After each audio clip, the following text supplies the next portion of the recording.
여러분, 지금부터 들려드릴 이야기는 나사 내부자만이 알고 있던 충격적인 진실입니다. 미국이 자랑하는 퍼서비어런스 로버가 화성에 착륙한 게 2021년 2월이죠. 전 세계 언론이 인류 최초 화성 탐사 성공이라고 떠들썩했습니다. 하지만 만약에 말입니다. 그보다 3개월 먼저 이미 한국이 화성에 도달했다면 어떨까요? 믿기 어려우시겠지만 지금부터 나사 우주항공 엔지니어 출신 마이클 존슨의 충격적인 증언을 들려드리겠습니다. 그가 왜 15년 경력을 포기하고 이 진실을 폭로했는지, 그 이유를 알면 여러분도 경악할 겁니다. 우주 강국 순위가 완전히 뒤바뀌는 이야기 지금 시작합니다. 저는 마이클 존슨입니다. 2007년부터 2022년까지 나사 제트 추진 연구소에서 15년간 근무했던 우주항공 엔지니어예요. 제가 왜 안정적인 직장과 연금까지 포기하고 이런 위험한 폭로를 하게 됐는지 그 이유를 차근차근 설명해 드릴게요. 제 전문 분야는 화성 탐사 프로그램이었습니다. 특히 마즈 2020 프로젝트, 즉 퍼서비어런스 로버 개발에 핵심 엔지니어로 참여했죠. 27억 달러가 투입된 인류 역사상 가장 야심찬 프로젝트였거든요. 저는 그 프로젝트가 성공하는 순간을 직접 목격했고 정말 자랑스러웠어요. 하지만 그 영광의 순간 뒤에 숨겨진 충격적인 진실이 있었다는 걸 여러분은 상상도 못하실 거예요. 사실 퍼서비어런스가 화성에 착륙하기 3개월 전부터 이미 다른 나라의 탐사선이 화성에서 활동하고 있었거든요. 그것도 바로 한국의 탐사선이었습니다. 처음 이 사실을 알았을 때 저는 정말 믿을 수 없었어요. 손이 떨리고 심장이 두근거렸죠. 15년간 나사에서 일하면서 이런 충격을 받은 적은 없었거든요. 마치 제가 알고 있던 모든 상식이 한순간에 무너지는 느낌이었어요. 왜 이런 엄청난 사실이 세상에 알려지지 않았을까요? 그 이유도 정말 충격적입니다. 미국과 한국 정부 사이에 극비 협정이 있었기 때문이에요. 한국의 혁신적인 우주 기술과 미국의 발사 인프라를 결합한 비밀 프로젝트였던 거죠. 하지만 저는 더 이상 이 진실을 숨길 수 없었어요. 과학에는 국경이 없어야 한다고 생각하거든요. 그래서 15년간 쌓아온 경력과 안정적인 미래를 모두 포기하고서라도 여러분께 이 놀라운 진실을 전하기로 결심했습니다. 지금부터 들려드릴 이야기는 한국이 어떻게 미국보다 먼저 화성에 도달했는지, 그리고 왜 이 사실이 숨겨져야 했는지에 대한 생생한 증언이에요. 2020년 11월 23일, 제 인생을 완전히 바꾼 그날을 저는 절대 잊을 수 없습니다.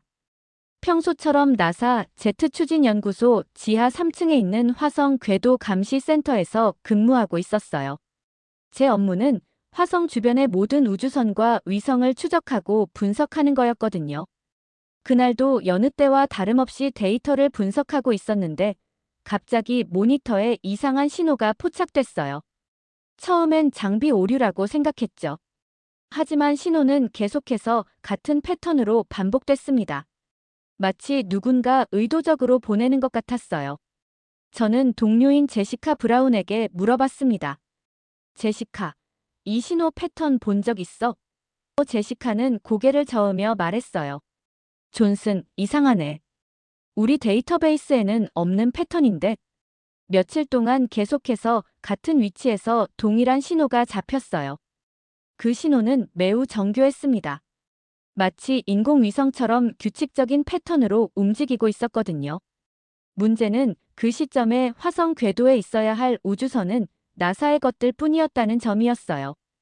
저는 밤잠을 설쳐가며 그 신호를 분석했습니다. 커피를 수십 잔 마시면서 컴퓨터 앞에 앉아 있었죠. 아내한테 여보, 며칠만 기다려줘. 뭔가 엄청난 걸 발견한 것 같아라고 말했을 정도였거든요. 일주일 후, 더 놀라운 사실을 발견했어요. 그 신호의 주파수 패턴을 자세히 분석해보니 한국항공우주연구원에서 사용하는 통신 방식과 완벽하게 일치했거든요. 이건 절대 우연일 수가 없었습니다. 저는 상급자인 데이비드 리 박사에게 급히 보고했어요. 박사님, 화성 궤도에 정체불명의 물체가 있는 것 같습니다. 그런데 신호 패턴이 한국 것과 일치해요. 데이비드 박사는 처음엔 믿지 않았죠. 존슨, 다시 한번 확인해보게. 계산 실수일 거야. 하지만 데이터는 거짓말을 하지 않았어요. 분명히 한국의 우주선이 화성 궤도에 있었던 겁니다. 그 순간 제 머릿속이 하얘졌어요. 이게 정말이라면 우주 역사를 다시 써야 하는 일이었거든요. 며칠 후 데이비드 박사가 저를 따로 불렀습니다. 그의 표정은 평소와 달리 매우 심각했어요. 존슨, 자네가 발견한 그것. 맞아. 하지만 이건 극비 사항이야. 절대로 외부에 언급하면 안 돼. 그 순간 저는 깨달았어요. 뭔가 엄청난 일이 벌어지고 있다는 걸 말이죠. 며칠 후 저는 나사 본부의 비밀 회의실로 불려갔습니다. 평소에는 출입할 수 없는 최고 보안 등급의 장소였어요. 그곳에는 나사 고위 관계자들과 함께 한국항공우주연구원의 임직원들도 있었습니다. 화상회의로 연결된 한국 측 인사들의 얼굴을 보는 순간 저는 이게 단순한 우연이 아니라는 걸 확신했어요. 회의를 주재한 것은 나사 부국장인 토마스 윌슨이었습니다. 그는 엄숙한 표정으로 말했어요. 오늘 이 자리에서 들은 모든 내용은 국가 기밀입니다. 서약서를 작성해 주시기 바랍니다. 저는 떨리는 손으로 서약서에 사인했죠. 그때 한국 측에서 김성진 박사가 직접 설명을 시작했어요. 이 프로젝트는 양국 정부 간 극비 협정에 따라 진행됐습니다. 프로젝트명은 K-마스 1호이고 한국의 혁신 기술과 미국의 발사 인프라를 결합한 것이죠. 저는 궁금해서 물어봤습니다. 그런데 왜 이걸 비밀로 해야 하나요? 김 박사의 대답은 예상 밖이었어요. 만약 한국이 미국보다 먼저 화성에 도달했다는 게 공개되면 어떻게 될까요? 미국의 우주 패권에 대한 의문이 제기될 겁니다. 그제야 저는 이해했어요. 이건 단순한 과학 프로젝트가 아니라 국제 정치와 깊이 연관된 문제였던 거죠. 토마스 윌슨 부국장이 추가로 설명했습니다. 양국이 윈윈할 수 있는 전략입니다. 한국은 기술을 제공하고 우리는 발사시설과 디프 스페이스 네트워크를 제공하는 거죠. 한국이 공식적으로 발표한 다누리 탐사선은 2022년 8월에 발사됐지만 실제로는 그보다 2년 빠른 2020년에 이미 비밀 프로젝트가 진행되고 있었던 거예요. 저는 머리가 복잡해졌어요. 제가 알고 있던 모든 것이 허상이었다는 느낌이었거든요. 김성진 박사는 자랑스럽게 말했습니다. 우리가 개발한 플라즈마 펄스 드라이브는 기존보다 3배 빠른 속도로 행성 간 이동이 가능합니다. 그 말을 듣는 순간 저는 소름이 돋았어요. 나사가 30년간 연구해도 달성하지 못한 기술을 한국이 해낸 거였거든요. 2020년 12월 15일 새벽 3시 27분. 제 인생에서 절대 잊을 수 없는 순간이 펼쳐졌습니다. 그날 밤 저는 야간 근무를 서고 있었어요. 평소보다 조용한 연구소에서 혼자 화성 궤도 감시 시스템을 체크하고 있었거든요. 갑자기 모든 알람이 울리기 시작했어요. 화성 궤도 감시 시스템에 이상 신호가 대량으로 포착된 거였습니다. 심장이 두근거릴 정도로 긴장됐죠. 이런 상황은 15년 경력에서도 처음이었거든요. 저는 즉시 상급자들에게 연락했습니다. 긴급 상황입니다. 화성에서 뭔가 일어나고 있어요. 데이비드 박사와 토마스 윌슨 부국장이 급히 연구소로 왔어요. 함께 데이터를 분석하는데 정말 믿기 어려운 광경이 펼쳐졌습니다. 모니터를 자세히 들여다보니 뭔가가 화성 대기권으로 진입하는 것 같았어요. 하지만 그날은 어떤 국가도 화성 탐사선을 발사하지 않았거든요. 이게 대체 뭐지? 토마스 부국장이 당황하며 중얼거렸어요. 고해상도 망원경으로 화성 표면을 관찰해보니 작은 점 하나가 보였습니다. 처음엔 기존 탐사선의 잔해인 줄 알았는데 자세히 보니 완전히 새로운 형태의 탐사선이었어요.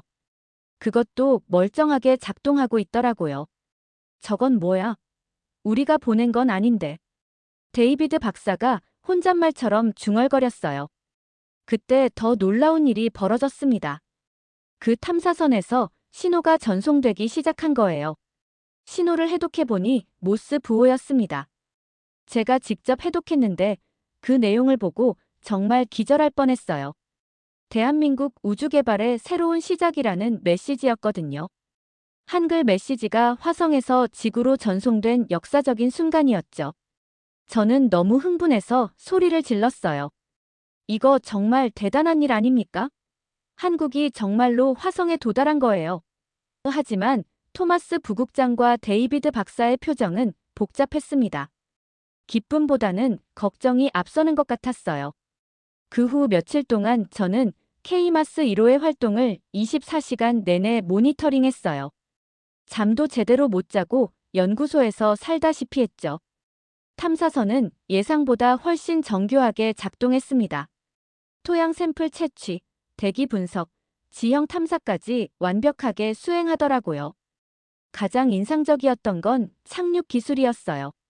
기존 나사 탐사선들이 복잡한 스카이 크레인 시스템을 사용하는데 K마스 1호는 훨씬 간단하면서도 정확한 방법으로 착륙했거든요.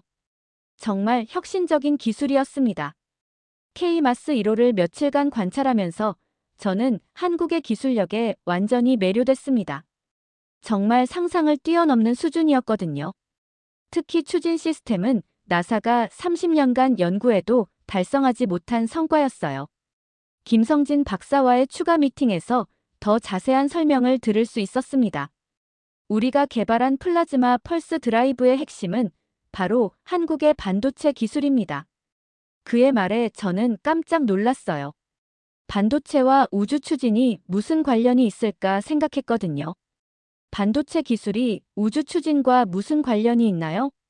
제가 물어보니 김 박사는 웃으며 설명해줬습니다. 삼성과 SK 하이닉스가 우주용으로 특별 개발한 초고 효율 반도체 칩이 핵심이에요. 이게 기존 추진 시스템의 에너지 효율을 10배 향상시켰거든요. 정말 놀라운 발상이었어요. 누가 반도체 기술을 우주 추진에 활용할 생각을 했겠어요? 김 박사는 계속 설명했습니다. 기존 이온 엔진의 가장 큰 문제점은 추진력이 약하다는 거였어요. 그래서 화성까지 9개월이 걸렸죠. 하지만 우리 기술로는 3개월로 단축할 수 있습니다. 더 놀라운 건 연료 효율성이었어요. 기존 화학 로켓은 연료가 전체 무게의 90%를 차지했는데 한국의 플라즈마 펄스 드라이브는 30%만으로도 충분했다고 해요. 이건 정말 혁신적인 기술이었죠. 나사 동료들의 반응도 충격적이었어요. 제임스 윌슨 박사는 이건 물리 법칙을 바꾼 것 같다고 말했고, 마리아 가르시아 박사는 30년간 연구한 우리가 바보같이 느껴진다고 했습니다. 정말 솔직한 반응이었죠. 김 박사는 또 다른 비밀을 공개했어요. 사실 우리는 단순히 화성에 도달하는 게 목표가 아니었습니다. 진짜 목표는 화성을 완전히 이해하는 거였어요. 그래서 K마스 1호에는 기존 탐사선보다 훨씬 많은 과학 장비가 탑재됐다고 하더라고요. 실제로 K마스 1호가 화성에서 수집한 데이터의 정확도와 품질은 기존 나사 탐사선들을 압도했어요. 특히 지하 구조 분석과 광물 성분 분석에서는 완전히 새로운 차원의 결과를 보여줬거든요.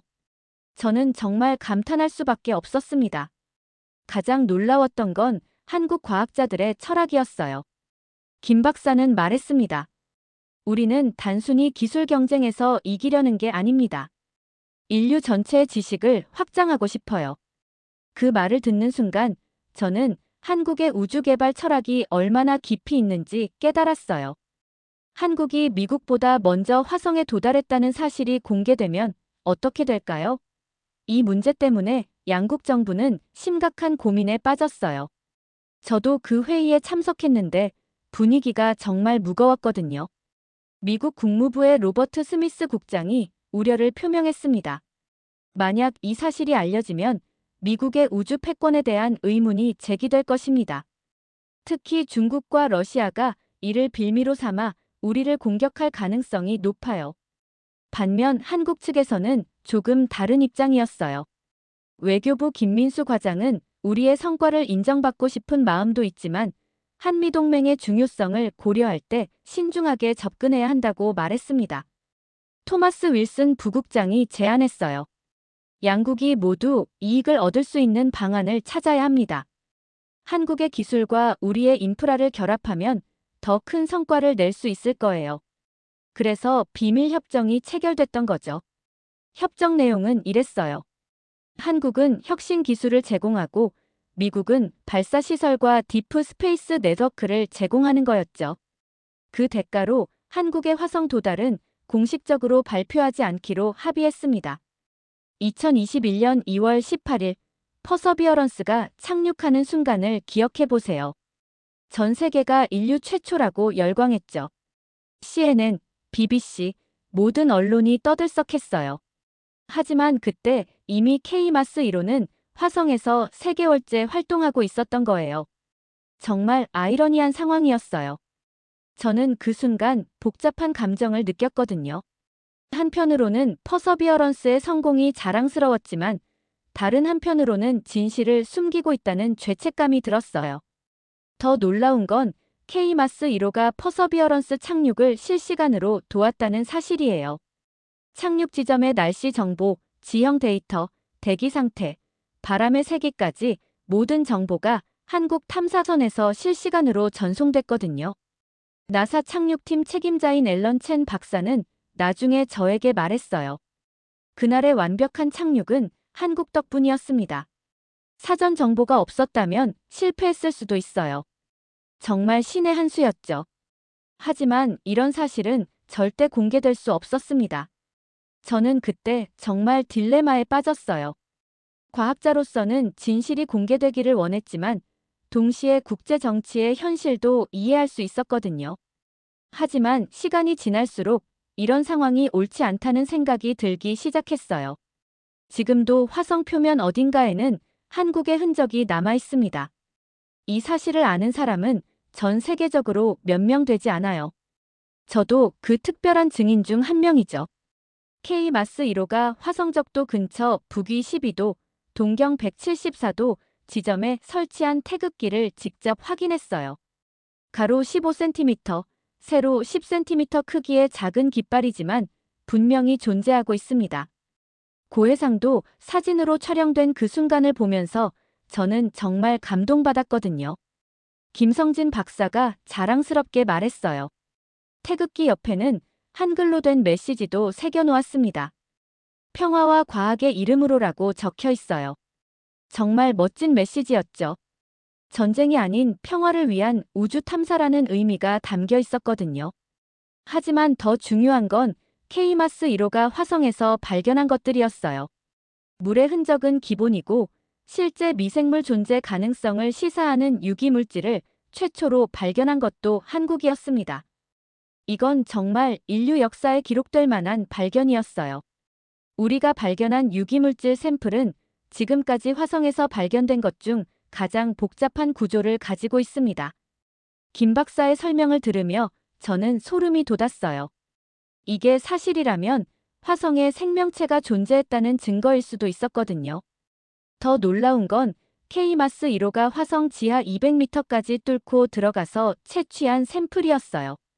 기존 나사 탐사선들은 겨우 몇 센티미터 깊이까지만 파낼 수 있었는데 한국 기술은 차원이 달랐던 거죠.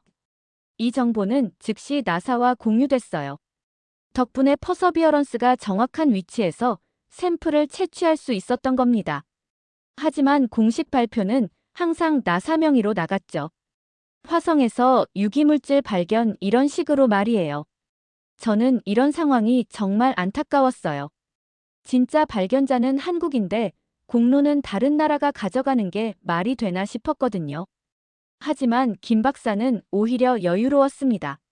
존슨 박사님, 우리의 진짜 목표는 명예가 아닙니다. 인류의 지식을 확장하는 것이죠. 누가 발견했든 중요한 건 발견 자체예요. 그의 말을 듣고 저는 한국 과학자들의 깊이 있는 철학에 감탄했어요. K마스 1호는 지금도 화성에서 활동하고 있습니다. 공식적으로는 존재하지 않는 탐사선이지만 실제로는 가장 오래 활동하고 있는 화성 탐사선이에요. 벌써 3년째 멈추지 않고 데이터를 보내고 있거든요. 가장 놀라웠던 건 탐사선의 내구성이었어요. 화성의 극한 환경에서도 끄떡없이 작동하고 있었거든요. 우리는 처음부터 최소 10년은 작동할 수 있도록 설계했습니다. 김 박사의 말에 저는 또 한 번 놀랐어요. 나사 탐사선들이 보통 2-3년 정도 작동하는 것과 비교하면 정말 대단한 기술이었죠. 한국 탐사선이 보내온 화성 일출 사진들도 정말 아름다웠어요. 지구에서는 절대 볼 수 없는 푸른빛이 도는 화성의 하늘을 보면서 저는 인간의 꿈과 도전 정신이 얼마나 위대한지 새삼 느꼈습니다.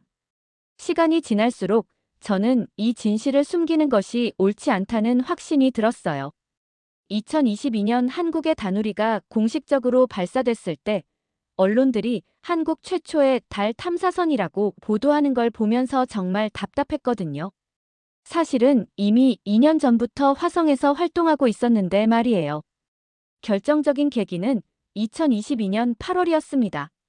제 아들이 학교에서 우주에 대한 숙제를 해오면서 저에게 물어봤어요. 아빠, 화성에 처음 간 나라는 어디야? 그 순간 저는 제 아이에게도 거짓말을 해야 하는 상황에 직면했어요. 미국이야. 퍼서비어런스라는 로버를 보냈거든. 그렇게 대답하면서도 속이 쓰렸어요. 진실은 한국이었는데 말이죠. 그날 밤 저는 잠을 이루지 못했습니다. 과학자로서, 그리고 한 아이의 아버지로서 더 이상 거짓말을 할 수 없었어요. 며칠 후 저는 나사에 사직서를 제출했습니다. 동료들은 모두 놀랐어요. 존슨, 왜 갑자기? 승진도 앞두고 있잖아. 하지만 저는 이미 결심을 굳혔었거든요. 15년간 쌓아온 경력보다 진실이 더 소중했어요. 데이비드 박사가 마지막으로 저를 만류했어요. 존슨, 생각을 바꿔보게. 자네 미래를 망치는 일이야. 하지만 저는 단호하게 말했습니다. 박사님, 과학에는 국경이 없어야 해요. 진실은 반드시 세상에 알려져야 합니다. 퇴직 후 저는 김성진 박사와 개인적으로 연락을 취했어요. 박사님, 저는 이 진실을 세상에 알리고 싶습니다. 김 박사는 잠시 침묵하더니 말했어요. 존슨 박사님의 마음을 이해합니다. 하지만 신중하게 접근해야 해요. 하지만 더 놀라운 건 앞으로 벌어질 일들이에요. 김 박사가 귀띔해준 정보에 따르면 한국의 우주 개발 계획은 상상을 뛰어넘는 수준이라고 해요. 2025년에는 목성의 위성 유로파에 탐사선을 보낼 예정이라고 하거든요. 우로파는 얼음 아래 바다가 있어서 생명체 존재 가능성이 가장 높은 곳입니다.